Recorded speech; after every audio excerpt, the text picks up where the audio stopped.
All right, we're back on the record on case CR 22-21-1624 after the lunch break. Appreciate the patience of the jurors. We were taking up some matters outside of your presence before we got started again with additional testimony. Ms. Smith continues with direct examination of... That's fine.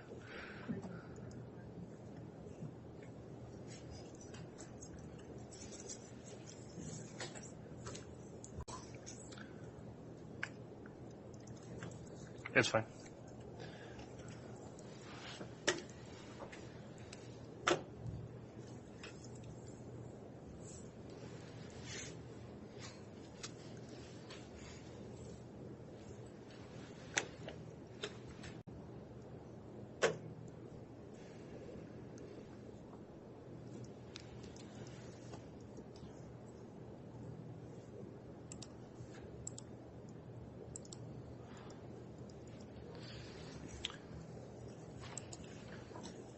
Okay.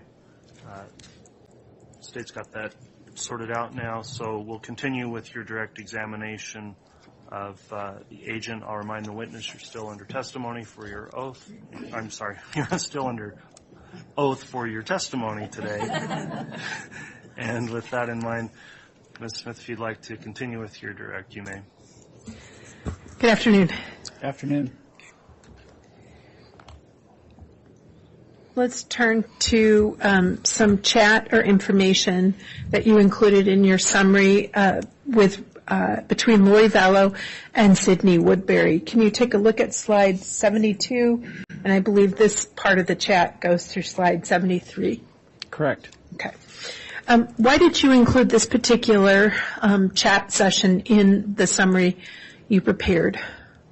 I included this because of two reasons. First, it shows efforts that were made to hire a caregiver for JJ by Lori Vallow in mid-September. And then in terms of the timing of the last known video that exists of JJ Vallow, that video coincides with the latter half of this particular chat.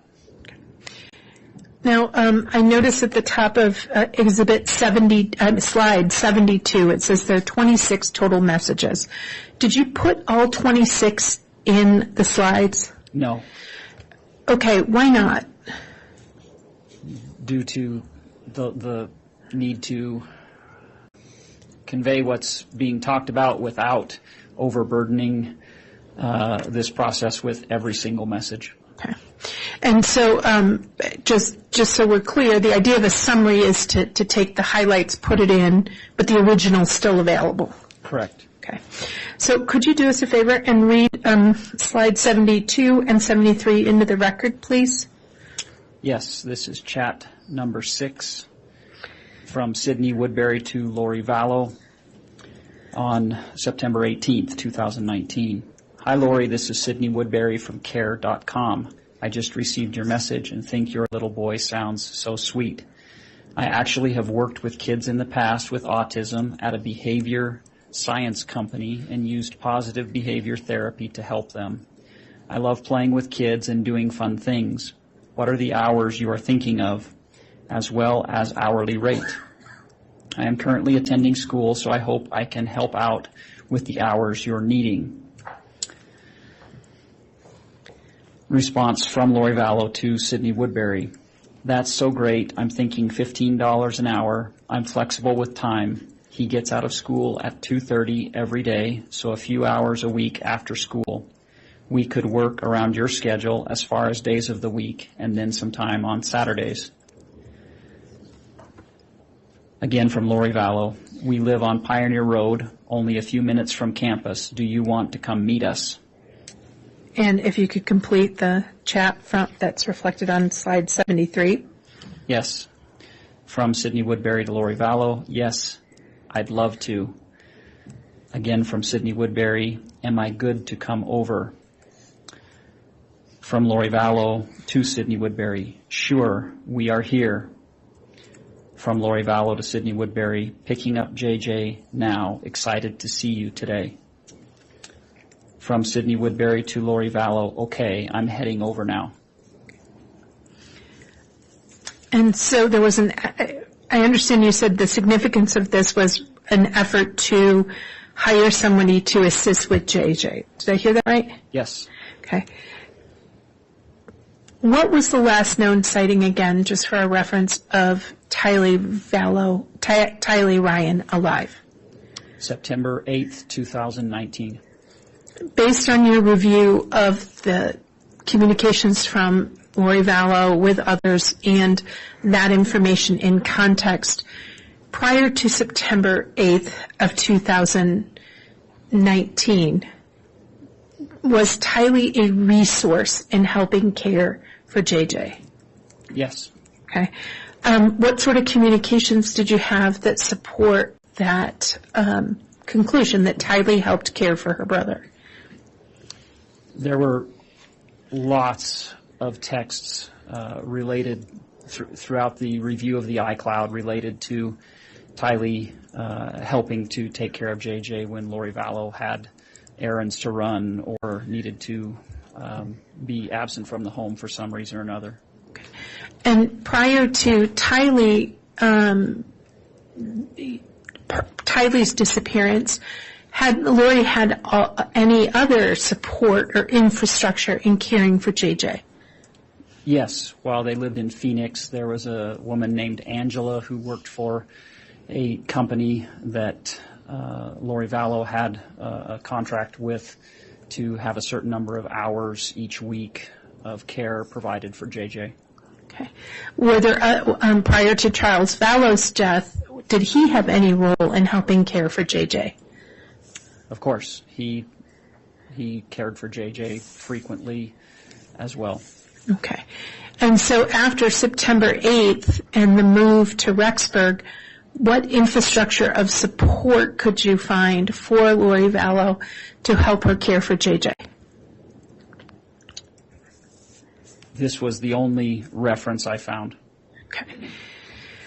And so, based on your review of the iCloud record and videos and chats and all the records you told us you looked at, was JJ an easy child to care for and raise? Not at all. He had severe autism, and so he was a challenging young child. So by September 18th, who was the primary, almost sole caregiver for JJ Vallow? Lori Vallow. Okay. Is there any other reason why you included this chat session with Sydney Woodbury in the iCloud summary you prepared? Just in context with the back half of this chat. Okay. And when you say back half of this chat, are we talking slide 73? No. Okay. Slide 75 and 6. Okay. Well, let's go to slide 74. What are we looking at here? This is from the video section of Lori for Style at iCloud.com, and this is just a very brief video, but it is the last known video of J.J. Vallow while he was alive, and it was taken on September 22nd of 2019.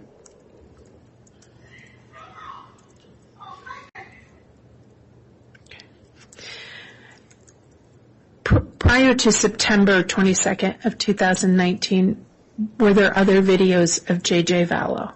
Lots of them. Okay. After September 22nd of 2019, in any of Lori's electronic data, did you find any videos or pictures of J.J. Vallow? No. And so when you say the back half of this communication, are we talking about what's reflected on slide 75? Yes. Okay. Can you read slide 75 into the record, please? Yes. Continuation of chat number 6 from Sydney Woodbury to Lori Vallow on September 24th, 2019. Hi, Lolo. Are we still good for me coming today? From Lori Vallow to Sydney Woodbury. Hi, Sydney. I hope the wedding was good. So JJ's grandparents came this weekend, and they took him for a few weeks to give me a break. So he won't be back until probably the end of October. I wish I had other work for you to do. You are such a darling girl. I understand if you need to get another job. From Lori Vallow to Sydney Woodbury. Of course, I'm not sure when he'll be back, but I'm going to do some traveling while he's gone, probably to see my friends in Hawaii, but I'll let you know for sure when we are both back in Rexburg. You are great. Now, did this text communication proceed after that date? There were some additional messages, yes. But not on September 24th? Correct. Okay. Now, the weekend of September 21st, 22nd, and the morning of the 23rd, had Lori had visitors? Yes. Who were those visitors? Melanie Gibb and David Warwick. Okay. And did you find any evidence whatsoever that JJ's grandparents had been in Rexburg September 21st, 22nd, or 23rd? No. Let's turn to slide 76. Why did you include this SMS section from Lori for Style in your summary? This is a significant text string between Lori Vallow and Chad Daybell that talks very specifically about Tammy Daybell's pending death. Okay. Could you read for us? Could you read for us slide 76 and 77 into the record? Yes. Thank you. Line 810 from Chad Daybell to Lori Vallow. Good night, Angel Lily. So excited to go on our date. Line 782 from Lori Vallow to Alex Cox. We are supposed to go on a real date tonight, but we are discussing it. Perhaps an evening at home would be better, so we are not out and about. I'll let you know. But you could come and sing with us after your shower. Line 773 from Chad Daybell to Lori Vallow. Hello, sweet angel. Big news about Tammy. Please let me know if you are awake and can talk. I love you. And what's on 77? Line 772 from Chad Daybell to Lori Vallow. The short version is that she has been switched. Tammy is in limbo, and a level 3 demonic entity named Viola is in her body. It happened about 10 p.m. and was done by Tammy's sister Sam, who I always knew was 3D, but it turns out she is multiple creation. Line 771 from Chad Daybell to Lori Vallow. Viola has been attached for about a year to my niece Danica, who is Sam's 12-year-old daughter. I have connected with Tammy in limbo, and she is very frustrated and upset. She wants Viola removed as soon as possible. Viola seems to be similar to Penelope. The personality differences from Tammy should be evident quickly. Please seek a confirmation on this, but I have now checked 3 times since I got home and get more affirmative answers each time. And if we may, could we proceed to read line 78 as well? Yes. Line 770 from Chad Daybell to Lori Vallow. Sam is much like Brandon. She has been my biggest enemy over the years. She refuses to read my books and threw the biggest fit when we moved to Idaho. She has only visited us when the kids got married and always fled Idaho within hours, like she was being burned. She's definitely comparable to Brandon and Summer. Line 769 from Chad Daybell to Lori Vallow. Not fully sure of the timing for removal, but once her actions verify the differences, I don't want to wait. If I may ask a couple of questions about that text communication. Are you aware of the date that Brandon Boudreaux was shot at? I am. What date was Brandon Boudreaux shot at? October 2nd of 2019. Okay. Are you aware of the date that Tammy Daybell was shot at by someone in her driveway? I am. What date was she shot at? October 9th of 2019. Now, and so at this point of this text communication in the late evening hours of October 3rd to the early morning hours, or the daytime hours of October 5th, was Tammy Daybell still alive? Yes. Okay. So can you help us understand what a real date means in context of the timeline and the text exchange you've read to us? Yes. Lori Vallow and her children moved to Rexburg the first part of September of 2019. Based on the investigation, both children were killed in September of 2019. Now, in the early part of October, there's a reference to going on a real date out in public. Rexburg is a small town, and so that is problematic for Chad Daybell still being married to Tammy Daybell. Okay. And so by this date, lori-vallow is unencumbered and fully free. Correct. But Chad Daybell is not. Correct. And so was there any information that would suggest that Lori wanted to go on a real date? That's what she stated to Alex Cox on October 4th. Okay. And so was there any significance to you in context of the iCloud in the review where he talks about big news to Tammy, about Tammy? Please let me know if you're awake and can talk. Yes, within 12 hours of the text regarding going on a real date, Chad Daybell now has big news about Tammy, and that news was that she's in limbo because her body's been inhibited by a level 3 demonic entity named Viola. Turning to some of the texts that are on slide 77, just so I'm clear, the text from Chad Daybell to Lori Vallow is asking her to seek confirmation? Correct. Okay. And so Chad is seeking Lori's opinion? Correct. And turning to the text on slide 78, who is it who is discussing timing for removal? That's a text from Chad Daybell to Lori Vallow. Okay. And was there any indication that at this point Lori Vallow protested, said anything in any way in opposition to a timing for removal and not wanting to wait? No. Okay.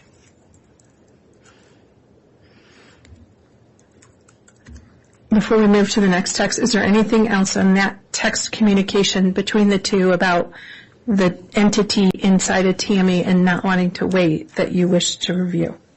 No. Okay.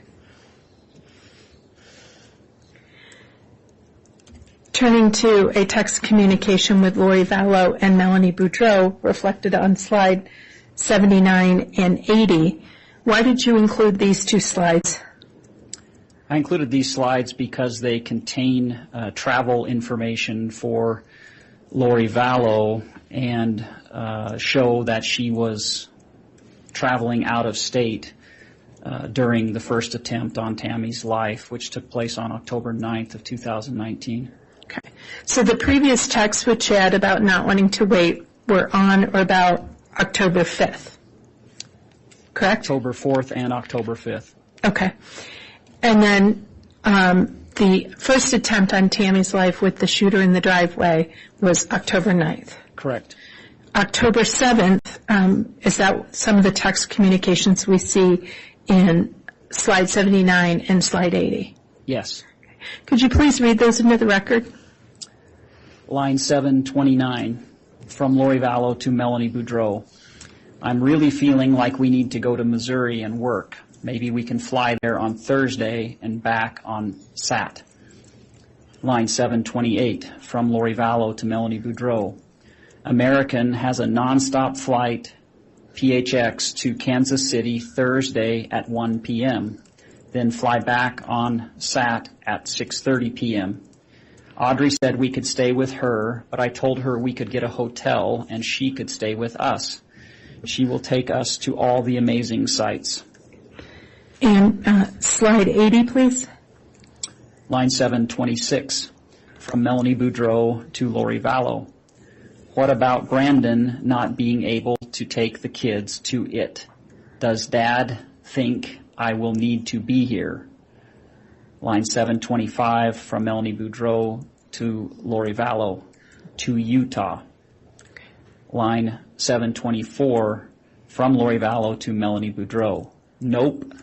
You need to be unavailable. That is the schedule. Line 723, from Melanie Boudreau to Lori Vallow. Okay, Captain. Can you help us understand the significance of this text messaging in context of your summary?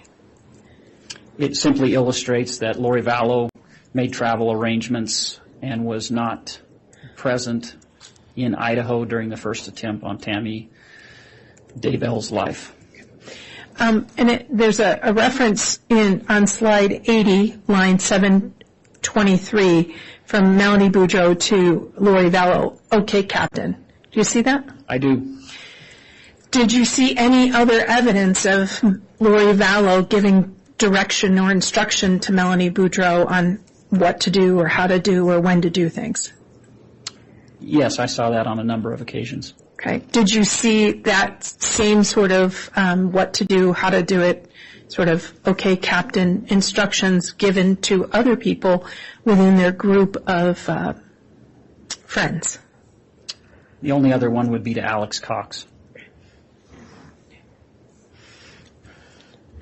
Now, turning to line 81, slide 81, I apologize. Can you tell us why you included this text exchange between Audrey Baratario and Lori Vallow? Yes, this is a text string between Audrey Baratario and Lori Vallow, wherein Audrey Baratario makes an inquiry about Lori Vallow and Chad Daybell, working regarding Tammy Daybell. Okay. Could you please read slide 81 in? Line 669, from Audrey Baratario to Lori Vallow. How did yesterday go?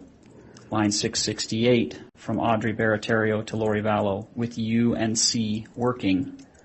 Line 667, from Lori Vallow to Audrey Baratario.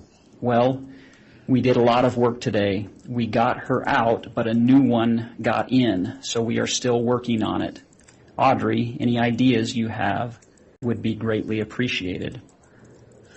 Line 666, from Audrey Baratario to Lori Vallow. Okay.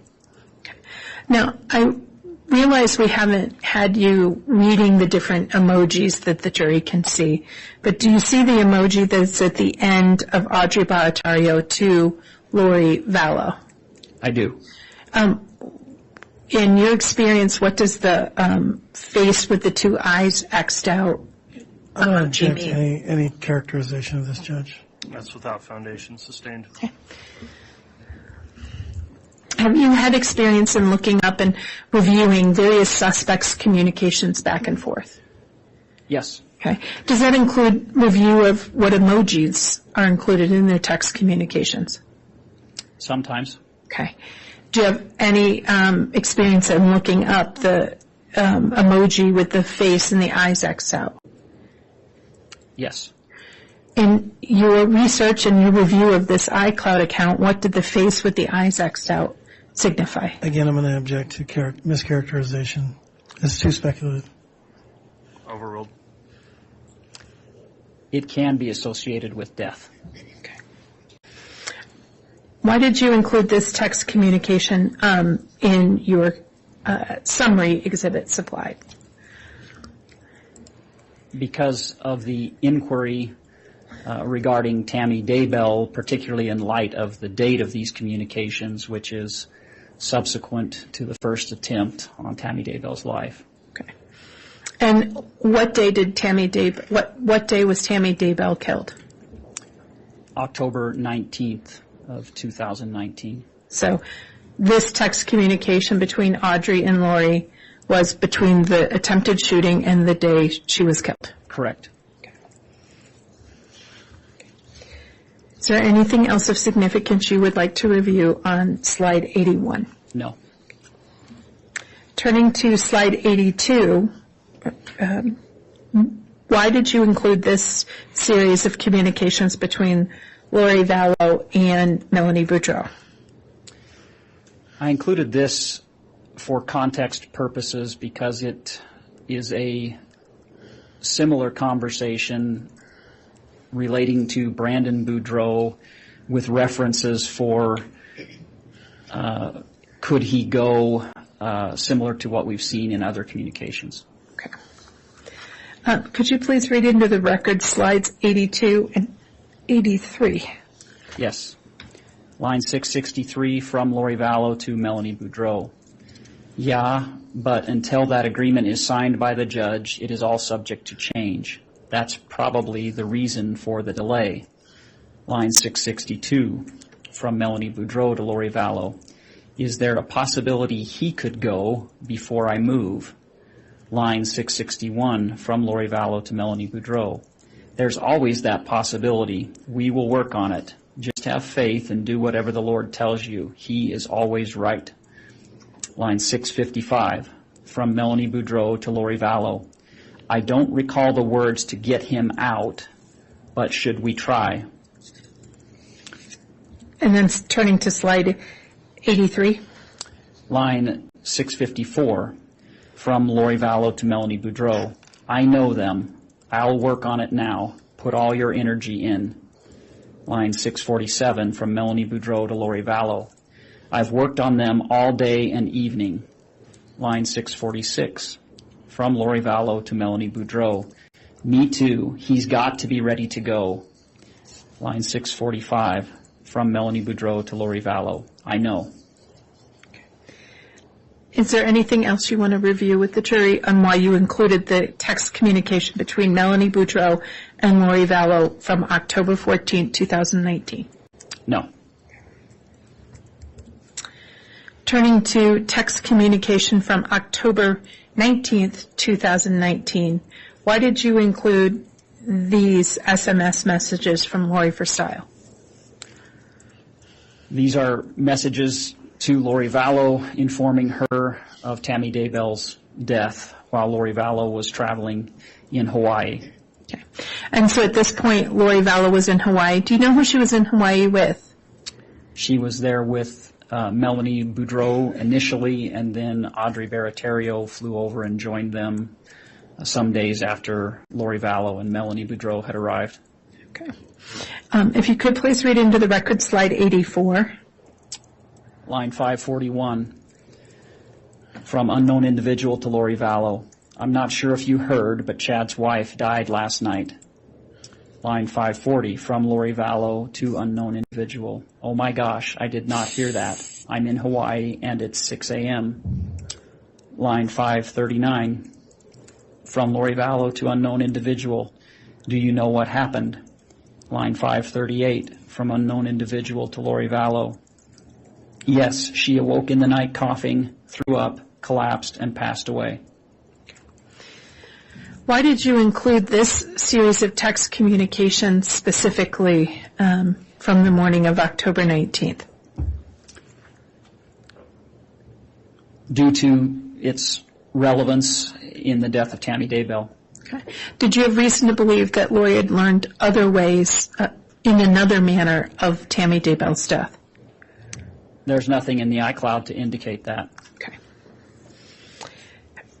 Let's turn to text communication from October 19th with Chad Daybell. Can you please read slides 85 into the record? Yes. Line 532 from Lori Vallow to Chad Daybell. Not fun without you. Can you call me? Line 531 from Lori Vallow to Chad Daybell. How are you doing is the question. Line 530 from Chad Daybell to Lori Vallow. I'm hanging in there. My parents are staying here and we are still getting visitors, but I will call you soon. Why did you include these texts?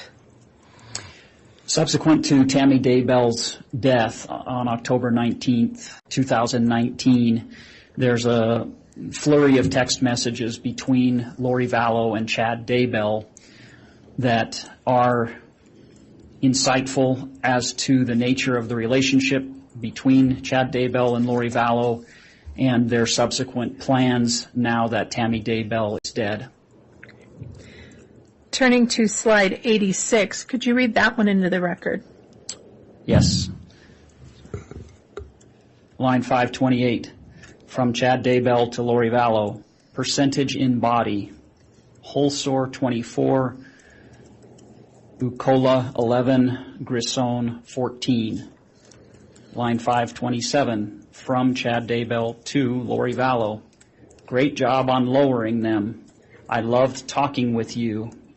It is baby night, so come get me later. Line 526, from Chad Daybell to Lori Vallow.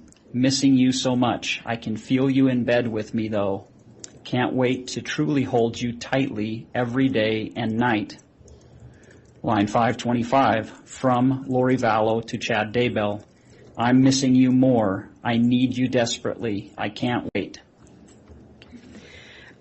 So this text communication happens around just after midnight on the 20th through around 7 in the morning on October 20th, 2019, correct? Yes. Less than 24 hours after Tammy Daybell dies. Roughly 24 hours, yes. Okay. Any other significance to this particular slide? No. Okay. Moving towards the next series of communication from on the 20th, why did you include slide 87? These are a continuation, this slide and probably the next two are a continuation of that text string between Chad Daybell and Lori Vallow. Okay. Could you please read in slide 87 and then we'll move to 88 and 89. Line 524, from Lori Vallow to Chad Daybell. Need you to hold me tight. That would be great. What about the idea of you coming here Thursday or Friday? Or do you want me to come home? Line 523, from Chad Daybell to Lori Vallow. Their apartment is haunted and we can't clear the place, so they are looking to move anyway, and I have the perfect place for them. I need to be here to get sorting the financial stuff, and I truly need your help. So please come home Thursday so we can spend the night together. Then, as soon as I have things under control, we can return. I seriously want you to look for a condo for us while you are there that we could return to at the first of the month. And please read slide 88. Line 518, from Chad Daybell to Lori Vallow. I want to get going full steam on the Lily workout plan. Tighten the abs, get a full body tan, grow my hair out. This could be really good for both of us. Line 517, from Lori Vallow to Chad Daybell. I love that plan. It's not soon enough, though. This is torture. Maybe you need to clear my mind so I can't remember how much I love you. Line 516, from Chad Daybell to Lori Vallow. I will try, but it feels like Raphael and Lily are together at about 100%. Not sure it will ever be lower again. And if you could read slide 89. Line 515, from Lori Vallow to Chad Daybell. That's true. I do feel you. I feel lovesick. I can't sleep. I don't want to eat. I just want you. It's so consuming. Line 514, from Chad Daybell to Lori Vallow. I know exactly how you feel. I'm feeling sad, but it isn't for the reason everyone thinks. And the I'm feeling sad, but it isn't for the reason everyone thinks was 8 in the morning on October 20th, 2019. Correct. In terms of those three slides in that text communication, is there anything else of significance you wish to cover? No, I don't think so. Okay. Turning to slide 90.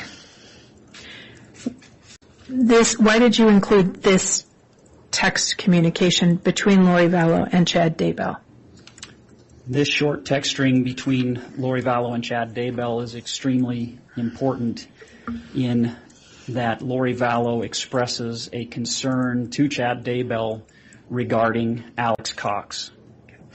Can you please read into the record slide 90? Line 482 from Lori Vallow to Chad Daybell. I had a bad dream about Al. Make sure he is still him and protect him. Line 481 from Lori Vallow to Chad Daybell. He would be the one they use to get to us both. All this alone time is not good for him. Line 479 from Chad Daybell to Lori Vallow. I will try to reach out to him later today. Line 471 from Chad Daybell to Lori Vallow. I just cleared all of Al's weapons, curses, and cords and filled him with malachite healing balm. I also put angels around him. And if you could read slide 91. This is a slide from the notes section of Lori for Style, line 161. Alex Cox, multiple creation, fourth creation exalted 9 times, sibling to me 2 times on fourth creation. Rose is exalted, married 3 times on fourth creation, and became eternal companions after fourth creation. His mission is to help Lori. So the exchange between Lori and Chad about Alex, why did you include that specifically?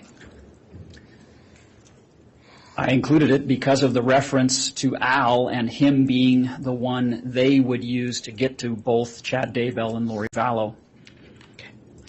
And the date of that exchange was October 23rd, 2019? Yes. Okay. Do you know the date that Alex Cox passed away?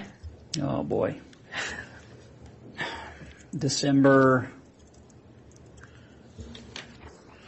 I want to say December 12th, but I'm sorry, I can't recall that exact date. That's okay. Early December, beginning of December. December 2nd would be the next date that comes to my mind, but again, I can't recall clearly. I know it's December of 2019.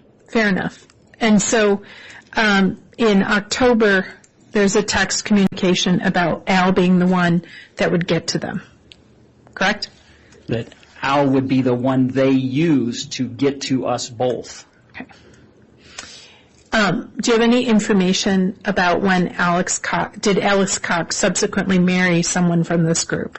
Yes. Okay. Who did he marry after this date? Zulema Pastentes. Okay. And then sometime towards the beginning or the first couple weeks of December, Alex Cox is dead. Correct. Okay. And then why did you include the notes section of Lori for Style on Alex Cox? This contains some of the religious concepts that were pertinent to this investigation, but mainly for the last line that his mission is to help Lori. Okay. Now, when you say it relates to the religious concepts and specifically about Alex Cox's job to help Lori, what was that based on in terms of your review of the iCloud? During the review of the iCloud, there's voluminous information regarding the religious beliefs of Chad Daybell and Lori Vallow. And this is one note that contains references to some of those things. Okay. And did you see through your review of the various iCloud accounts and emails and information in the iCloud accounts for Lori Vallow any sort of definition of Alex Cox's role in this religious group of friends? One of the main references was that his mission in life was to protect and to help his sister Lori. Okay.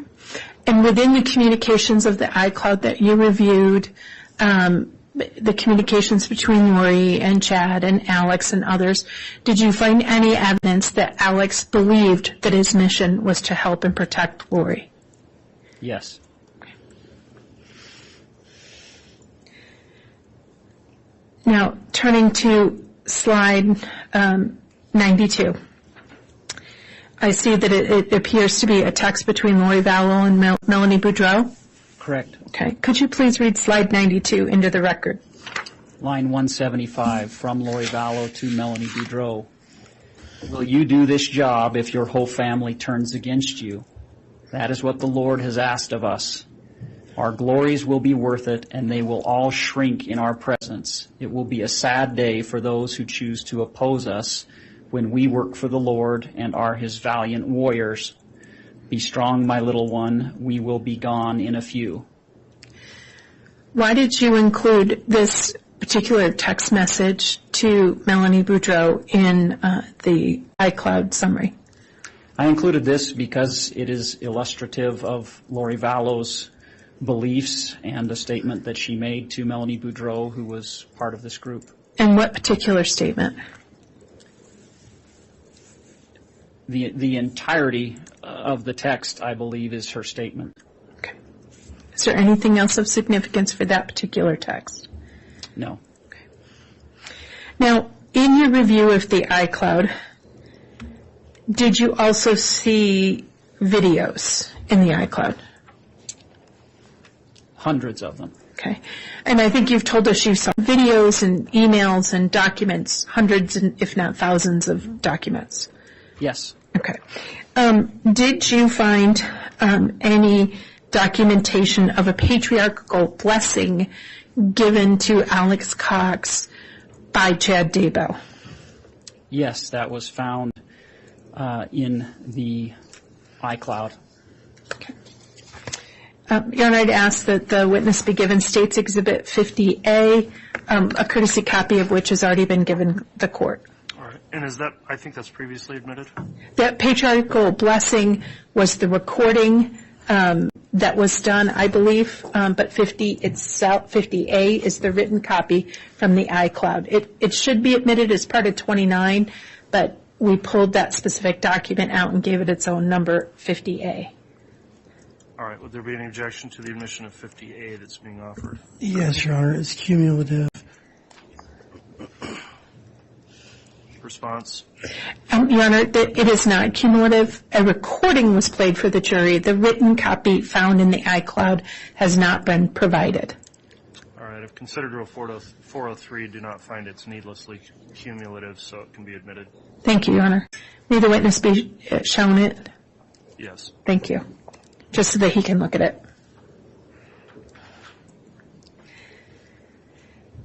Thank you, sir. Okay.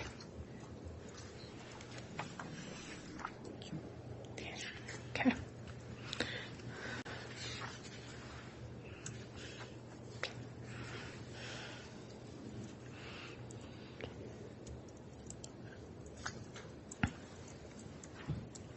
Okay. Did you get a chance to look at it?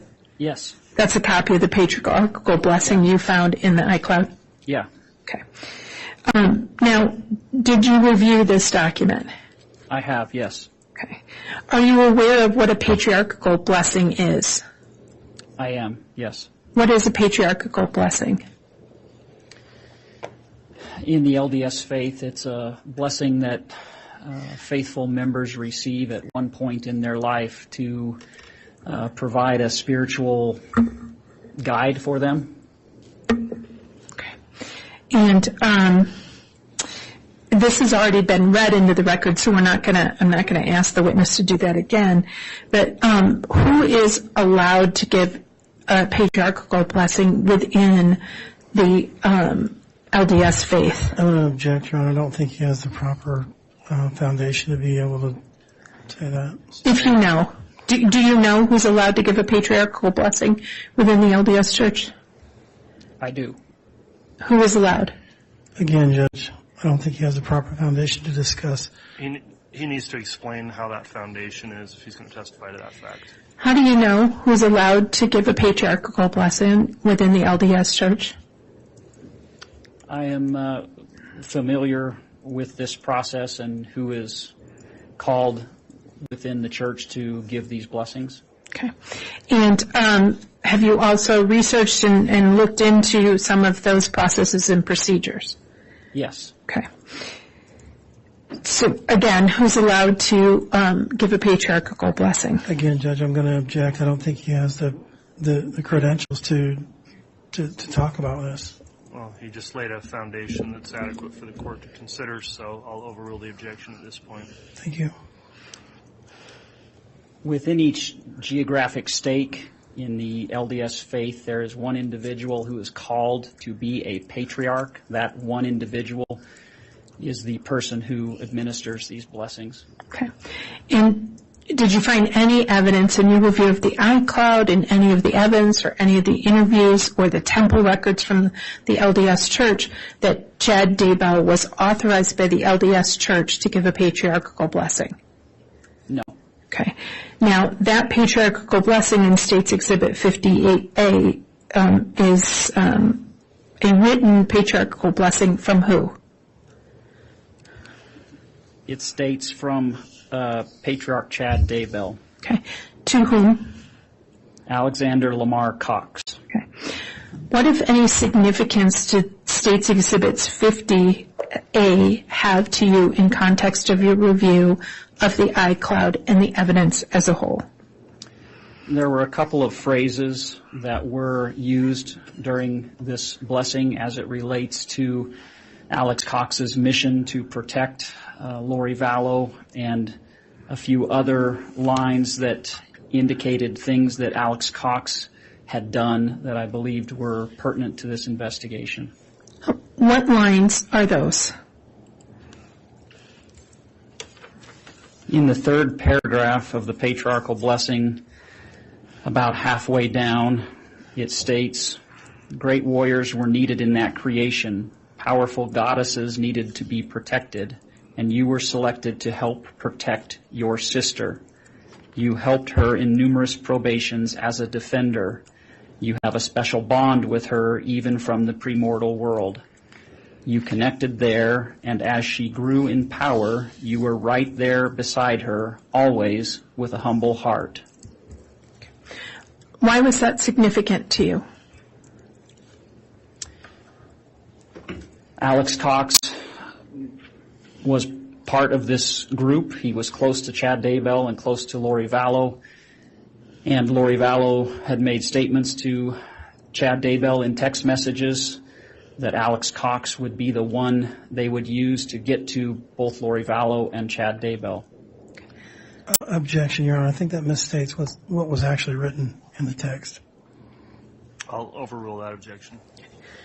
And so in context of the investigation, why did those things matter? In the totality of the investigation, Alex Cox had a role in the events that took place.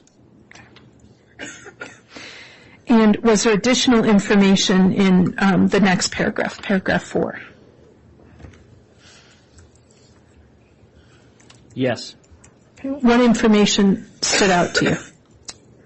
In the last sentence it states, "You have already assisted us in ways that can never be repaid, but you will continue to do so as you move forward in this life." Okay. Why did that particular statement stick out to you in context of your review of the iCloud and all of the evidence? It is a direct reference by Chad Daybell regarding Alexander Cox, stating that he has assisted them in ways that can, quote, never be repaid. Okay. And in that document, did there appear to be any evidence of forgiveness or dispensation of grace? Yes. Can you tell us about that? That's in the 6th paragraph. There's a sentence which states, "Throughout adulthood you have refined yourself, and I want you to know that the Savior is saying to you at this time, 'Well done, thy soul is cleansed, and all is well.'"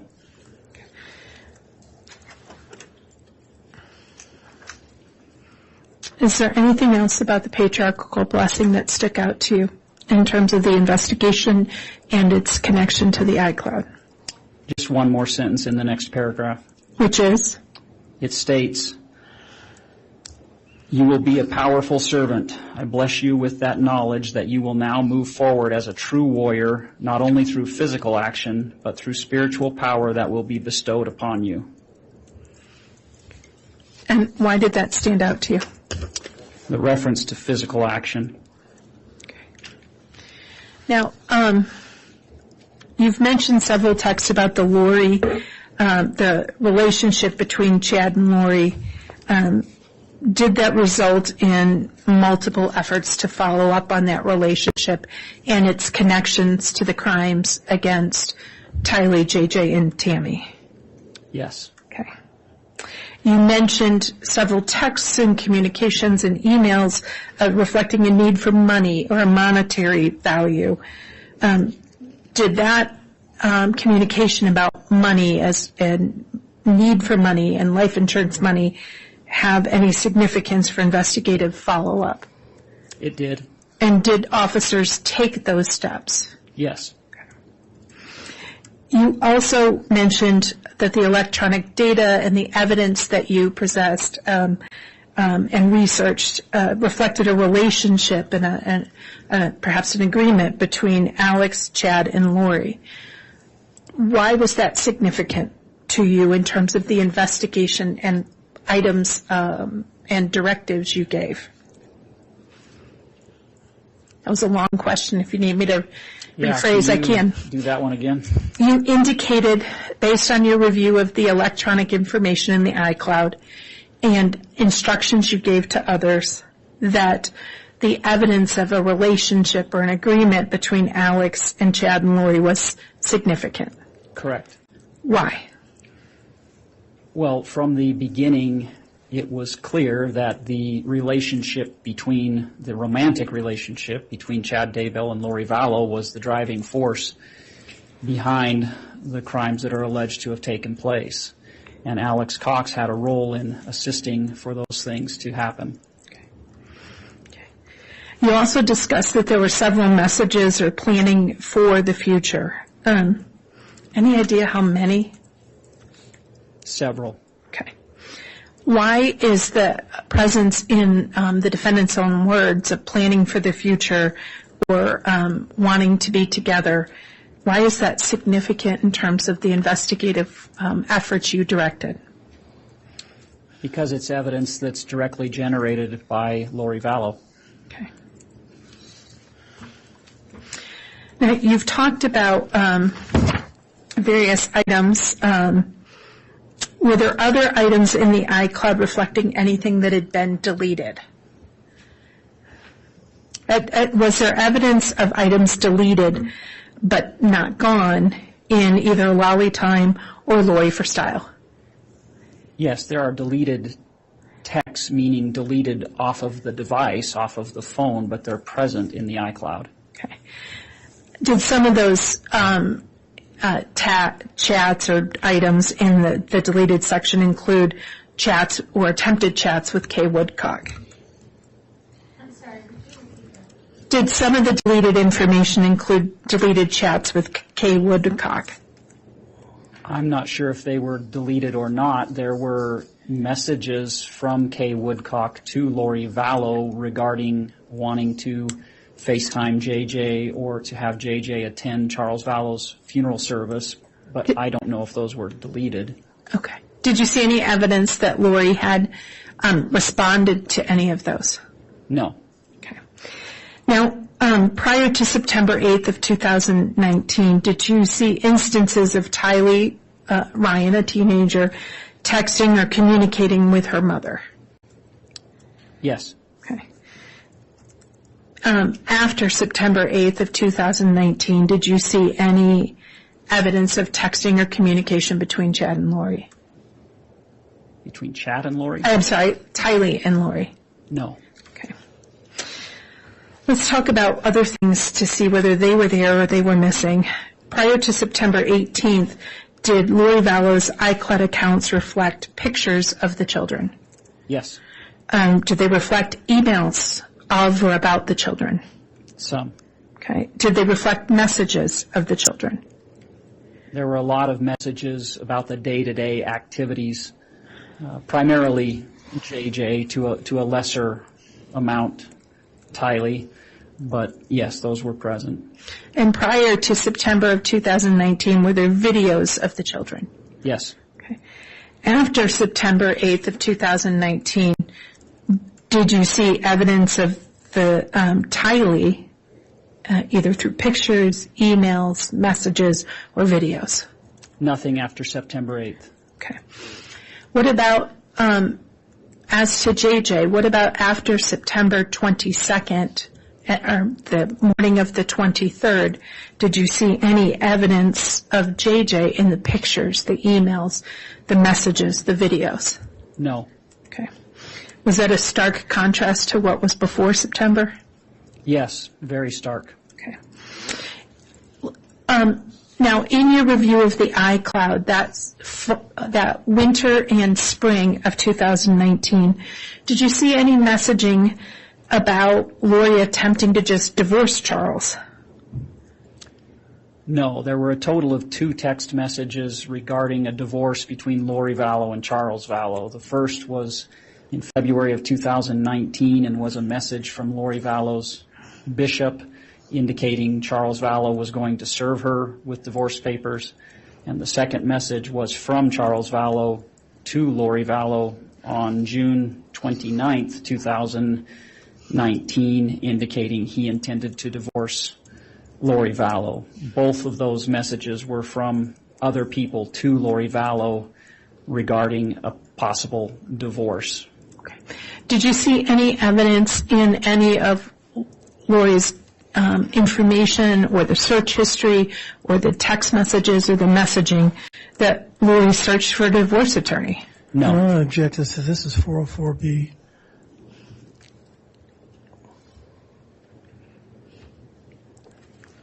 Give me just a minute to think about that objection, counsel.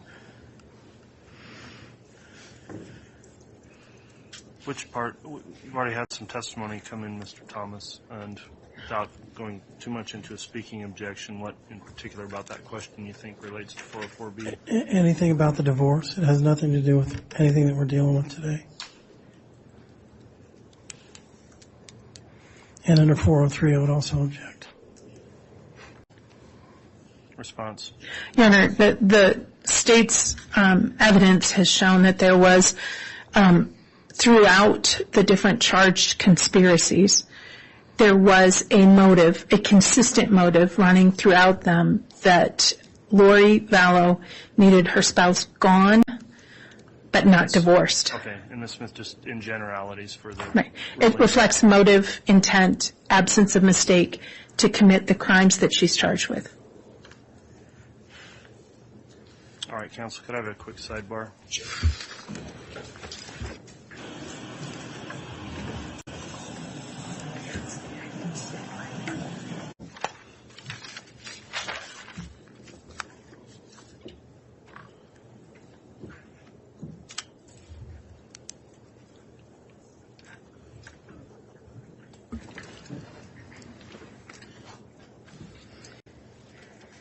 All right, counsel, I considered the ruling, had a brief sidebar there. I've considered the ruling under both Rules of Evidence 403 and 404B. I'll overrule the objection on 404B, finding that wouldn't apply in this particular instance. In 403, I've considered that rule as well and will overrule the objection on relevance grounds, so the witness can answer that question. If we could perhaps have it read back into the record, Madam Reporter. Did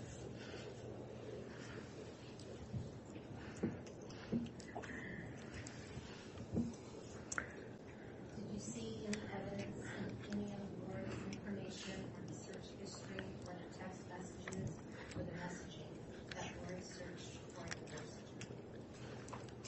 No, I did not. Okay. Your Honor, I have probably 10 or 15 more minutes. Do we want to take our break now? I think so. Okay. Why don't we do that? We'll go ahead and take the mid-afternoon break and resume here 20 till or quarter till. Thank you, sir. Thank you. All right, please.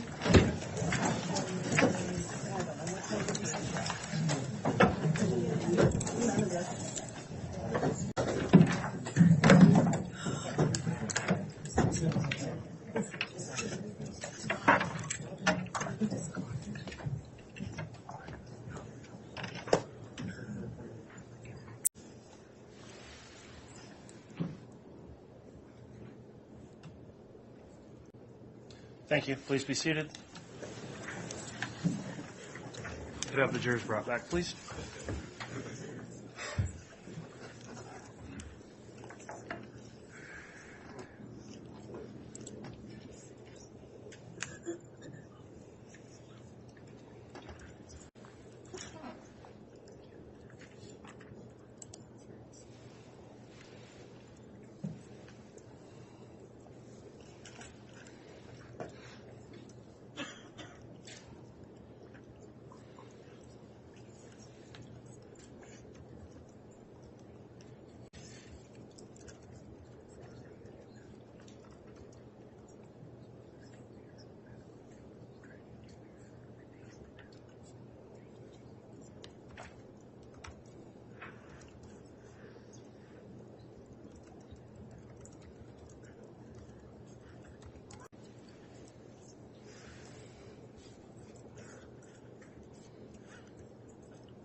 All right, please.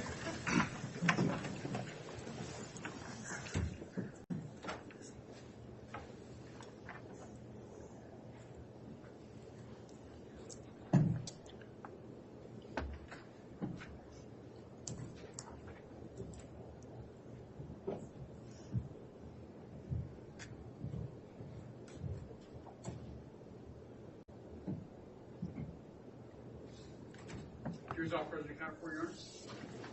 Thank you. Please be seated.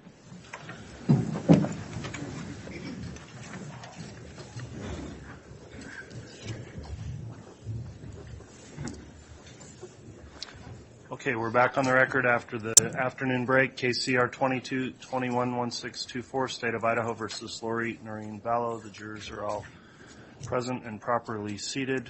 Ms. Smith, if you'd like to continue with your direct examination, you may. Thank you, Your Honor. Agent, a couple quick questions. In the multiple email messages, data review, iCloud accounts that you looked at about, with the messages referencing JJ, Tylee, and Tammy being dark and having death percentages at 0, did you ever see an objection from Lori-Vallow? No. Did you ever see anything other than Lori-Vallow aiding and encouraging that conversation? No.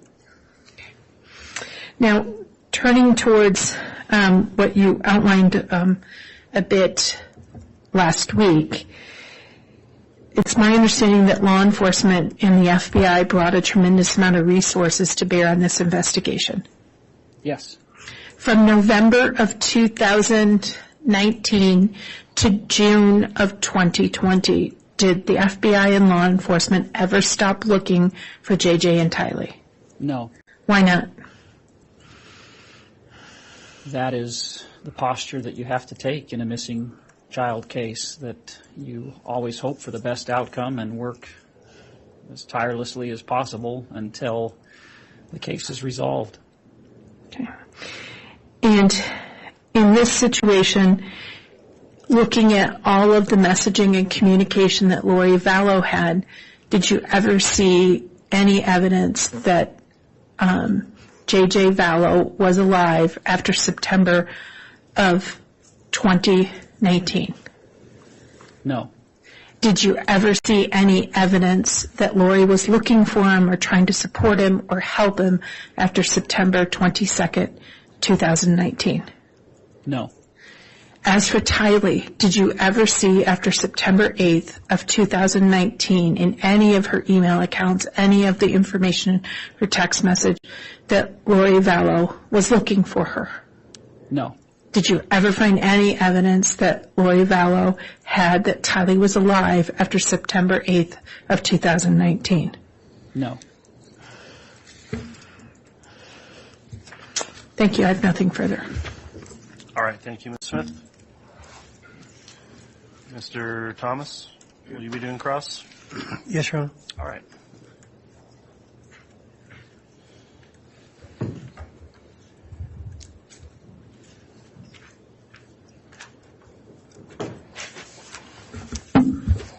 Mr. Thomas, you can inquire. Thank you.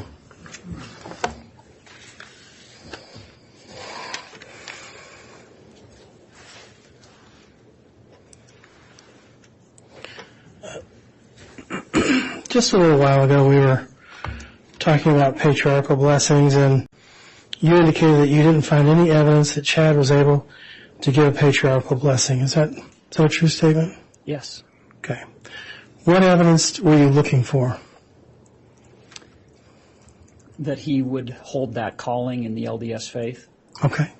And so did you contact church headquarters about that? I did not. Did you contact his bishop about that? I know we had Did you? contact. No, that's just a yes or no question. Okay, no. Okay. Did you contact? So you didn't talk to his bishop. You didn't talk to church headquarters. Did you talk to any of the 70 or anybody in authority with regards to him being a patriarch?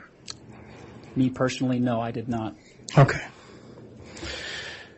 So when the state asked you if you found any evidence that Chad was able to give a patriarchal blessing, and you said no, you really didn't do any research on that, right? No, that's not correct. Okay. Explain that.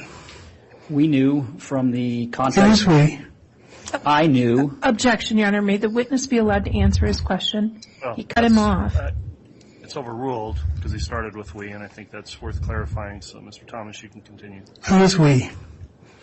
I'll clarify. I knew from the investigation that Chad Daybell was called as a ward clerk. His calling in the LDS faith was not that of a patriarch. Okay. Who did you speak to about that? I didn't speak to anybody about it. It was contained in conversations and interviews and other investigative efforts that took place. So you didn't talk to anybody with regards to him being a patriarch. You just made that assumption. Objection, compound question. Overruled. Based on the totality of the investigation, to my knowledge, Chad Daybell is not a patriarch. Okay. I'm going to ask that that be stricken. That's non-responsive to the question. Well, that's overruled. It was the response he gave.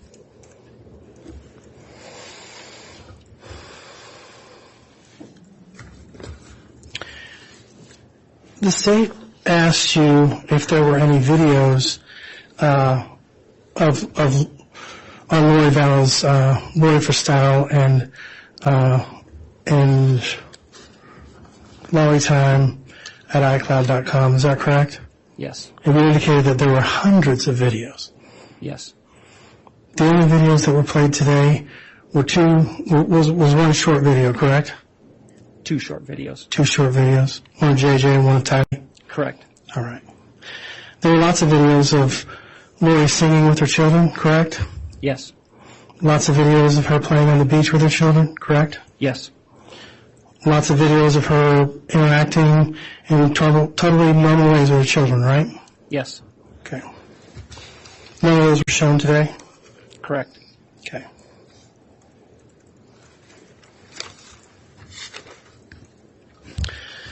On page 2 of the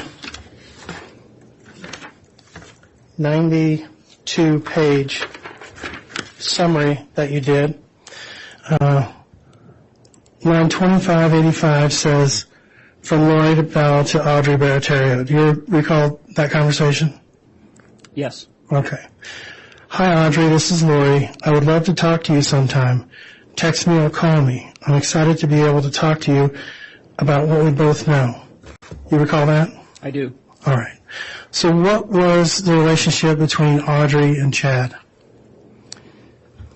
Audrey met Chad in the fall of 2018, and she viewed Chad as a spiritual advisor, someone that she looked up to for spiritual guidance. The leader? Yes. Okay. Chad had a number of women that he talked to over text or over the phone. Is that correct? A small number, yes. Small number, okay. Melanie Gibb, she was one of those? Yes. Okay. Melanie Boudreau, she was one of those? Correct. Okay. Anybody else? There was a reference to Julie Rowe, but I don't recall that I saw specific messages between Chad and Julie Rowe. What about Zulema Pastines? Yes. She was also in the group? Correct. Okay. In fact, there were a number of women that were in the group with Chad, right? He was kind of the leader of this group. Along with Lori, yes. Okay.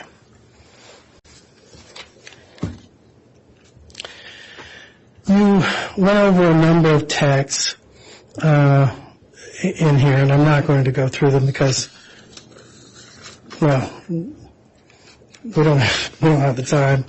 Not every text was about the affair that Lori was having with Chad, right?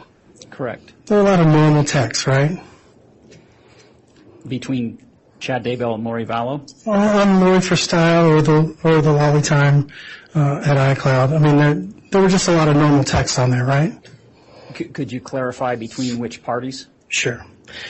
There were texts about Lori doing normal mom stuff, right, to various people. Yes. Okay. There were texts about Lori talking to her friends just about her day, right? Yes. Okay. There were texts about Lori taking her kids to school. Yes. Texts about Lori taking JJ or Tyree to doctor's appointments. Yes. Texts about Lori giving them fast food or going out to restaurants. Yes.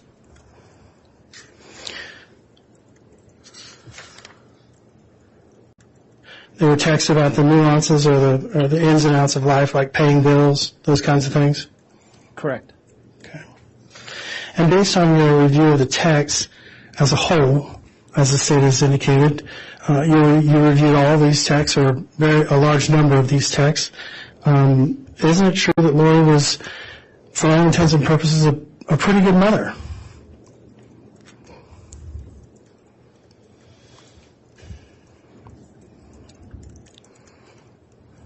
With the exception of what happened to her children, yes. All right.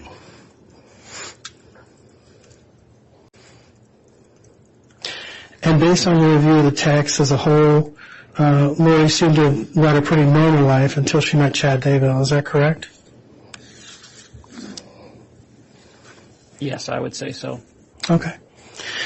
In your review of the totality of these records that you reviewed, did it ever come up what Lori's prior Wi-Fi passwords have been over the last 13 years? Prior to 2019, the 13 years prior? I have a vague recollection of some exchanges between Lori Vallow and Charles Vallow as they moved residences along that line, but I could not tell you what those passwords were. Would it surprise you if I told you that Lori's go-to password was the number 5, kids, and the number 4, ever? 5 Objection, kids Your Honor. forever. Assumes facts not in evidence. Overruled. That could certainly be the case. Okay. You don't recall seeing that ever come up in any text or anything? Off the top of my head, I'm sorry, I can't remember. I may have seen that in my review of the iCloud. I don't recall specifically if I have or not. Okay. On a particular day that you indicate where Alex sent Lori a text about setting up her new password, is it possible that Lori was busy doing other things and that Alex was there to set up the password and he couldn't remember the 5 Kids Forever password, and he told the guy who set it up that it was just too many kids? Is that possible? Objection calls for speculation. That's sustained. Did you, in your review, find anything to support your theory that too many kids meant that Lori had too many children, as in Tylee and JJ were too many?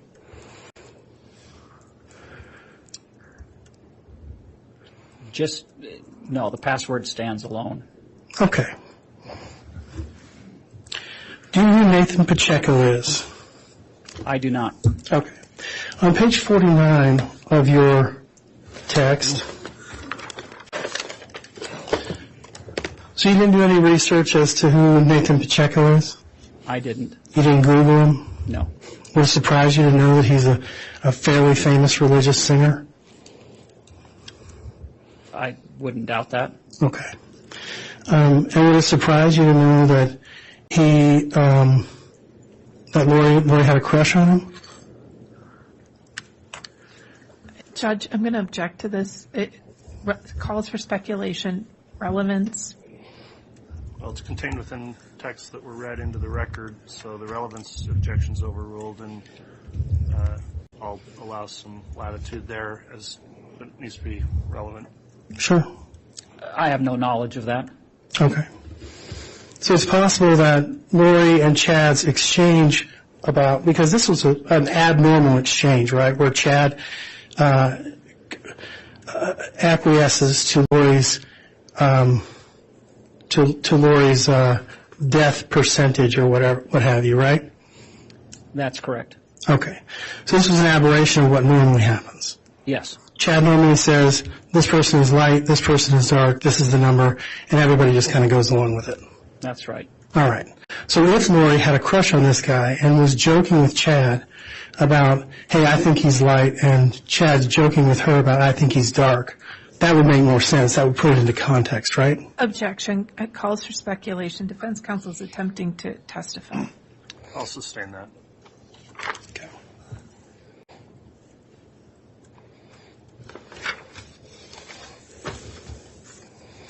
But in your review of these 100,000 or so records, I don't know how many you said that you've reviewed, there was not another time where Chad would give some type of a death percentage, and then Lori would override him that you can remember. That's correct. Okay.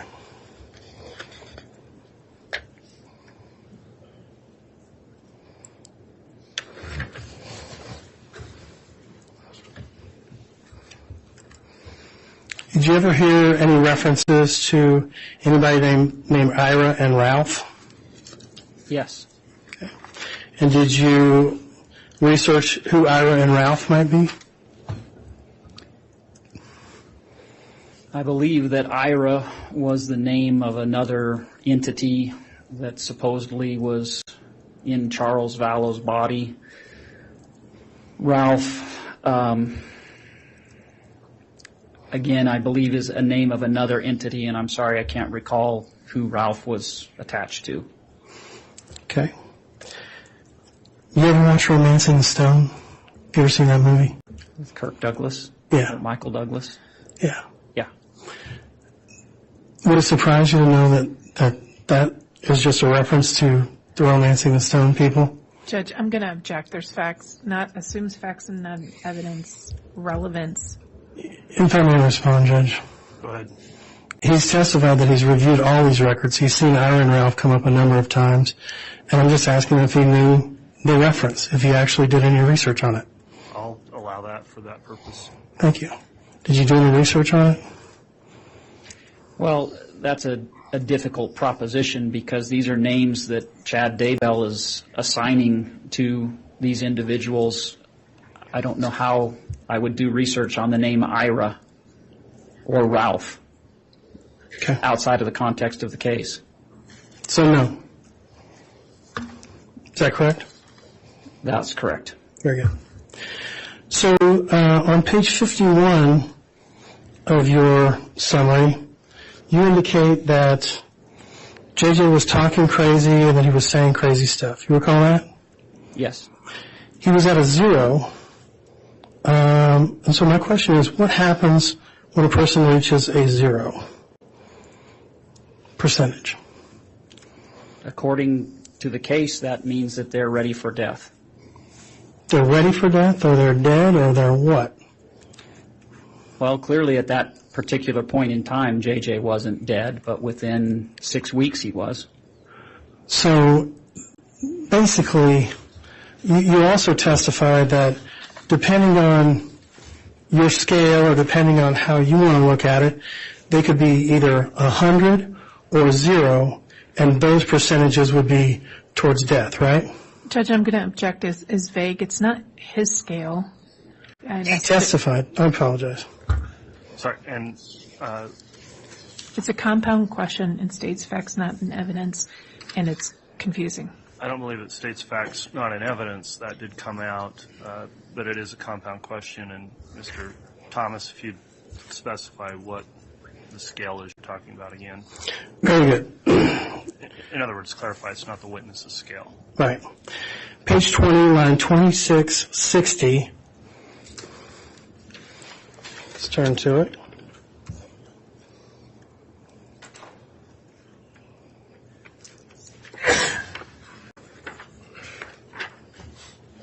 And I apologize, counsel. Which email address, 2660? It's on slide number 20. It's line number 2660.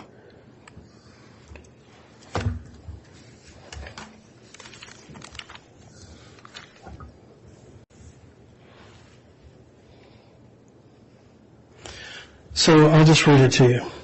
Text from Chad Daybell to Lori-Vallow. Quote, she is at 0.13. I turned up the pain to 10 and placed a spiritual virus in her. He is at 99.99.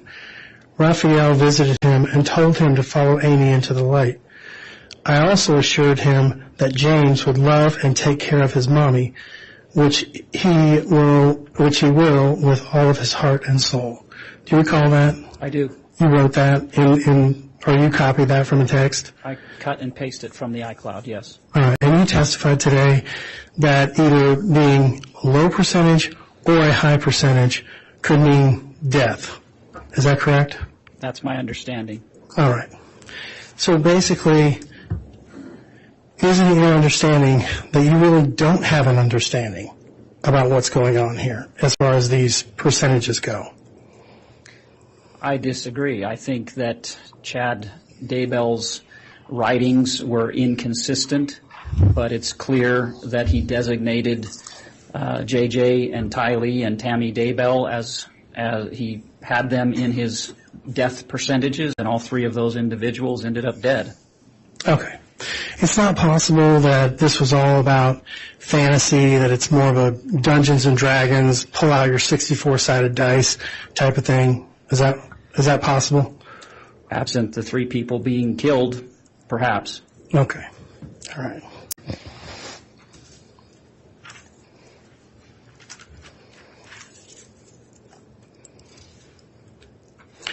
So on page 24,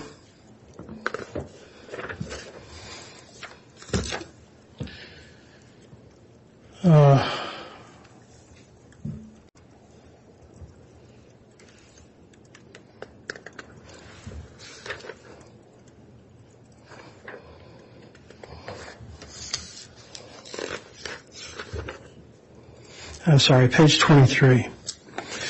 Page 23, there's some talk about using swords of light to cut through someone's aura.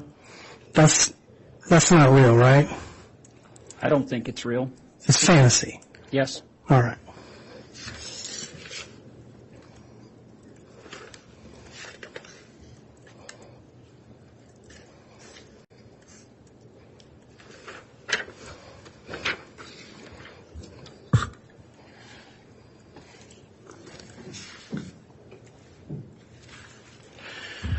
On page 17, line 2706, it reads, from lori-vallow to Chad Daybell, I just got the letter from the insurance company saying that I'm not the beneficiary. It's a spear through my heart. Who did you think he changed it to, Brandon or probably Kay? He left nothing for JJ, right? You remember that? Yes. And this is from Lori to Chad. Her main concern was that Charles had left nothing for JJ, her son, correct? That's what she states. All right.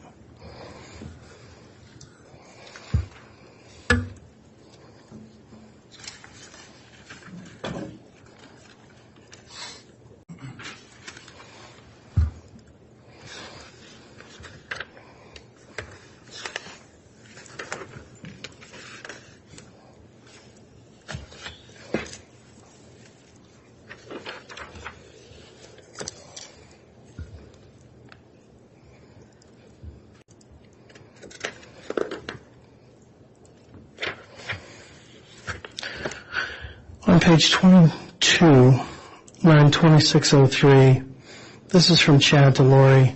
Quote, this trip to Utah had a lot of finality to it. I was told extreme changes are coming for me and to Utah. I welcome them both. This was on July the 18th, 2019. Do you recall that? Yes. Okay. What types of changes were coming to the state of Utah? I have no idea. You didn't look into that? That's a statement from Chad Daybell, in my opinion, as his position as a revelator. So I'm not privy to, he predicted earthquakes in Utah and other things. And did they happen? Did Chad Daybell's revelations come to pass? Right. Not in my opinion. Okay. So it was all fantasy. Correct? Not everything was fantasy. Okay.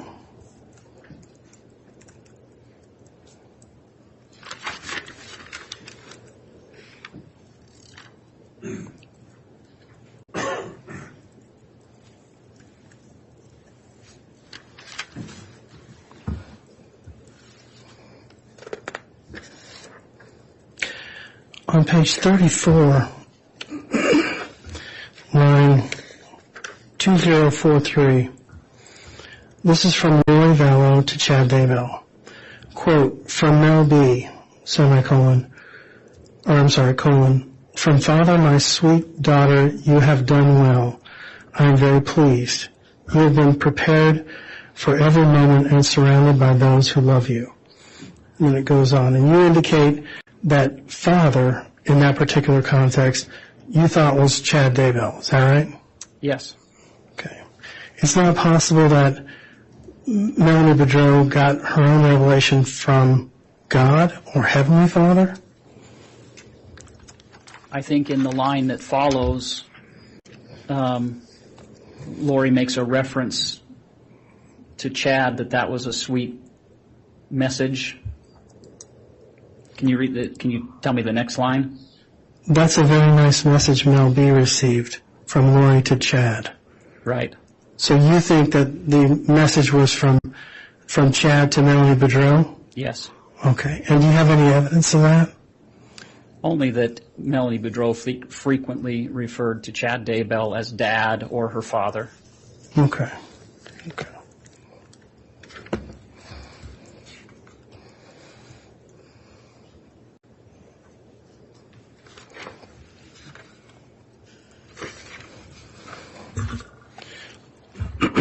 On page 41 of your summary,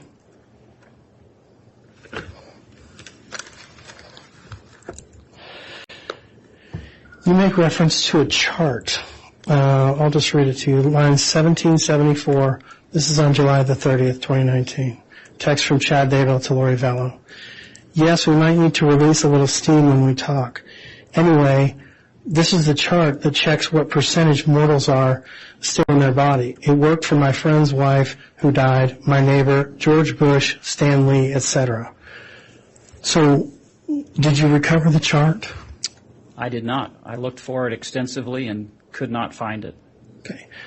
Did you ask any other agents to look for the chart? Yes, And nobody could find the chart? nobody could find the chart. So it was probably just something that he made up, some fantasy. I don't know if it's that or if it just didn't attach to the message. Okay.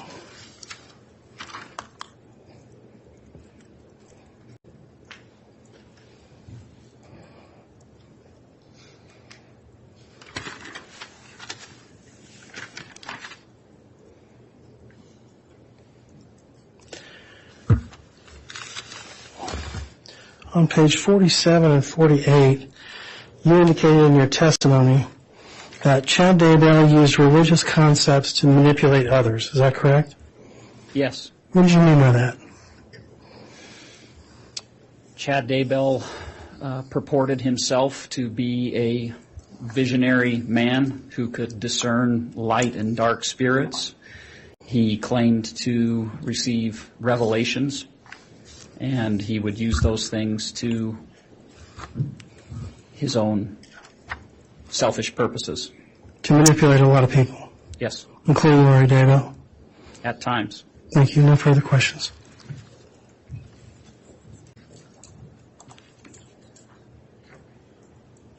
Redirect. Yes, Judge, briefly. Defense counsel asked you about Chad Daybell manipulating people. The last few questions, do you recall those? Yes, Okay. Was there evidence that lori-vallow manipulated Chad Daybell? yes, Was there evidence that lori-vallow manipulated Alex Cox? yes, And defense counsel asked you about fantasy versus fiction or fantasy versus reality. Do you remember those questions? yes. For Alex Cox, in your review of all of the evidence, including the iCloud, did Alex Cox believe the religious information given him by lori-vallow and Chad Daybell? Yes, Did Alex Cox act on the religious information provided to him by lori-vallow? how do you mean? Did he move up to Rexburg? Yes, Did he move near his sister? yes, Did Alex Cox believe the information given to him by Chad and Lori that he was Lori's protector? yes, Okay. Now, defense counsel asked you about a bunch of women, some of whom we've heard from, some of whom we haven't. Did you remember those lines of question? yes. How many of those women had their children dead and buried in Chad Daybell's backyard? None. Nothing further. All right, that'll conclude the testimony of this witness then. Counsel, given the time, I'll suggest we go ahead and break for the day. Is the state going to be prepared to call another witness in the morning? Yes, Judge. May this witness be excused? Any objection from the defense? No, Your Honor. Okay. Thank you, Agent, for testifying. You can be excused from any subpoena. The bailiff will assist you out of the courtroom. Thank you, sir.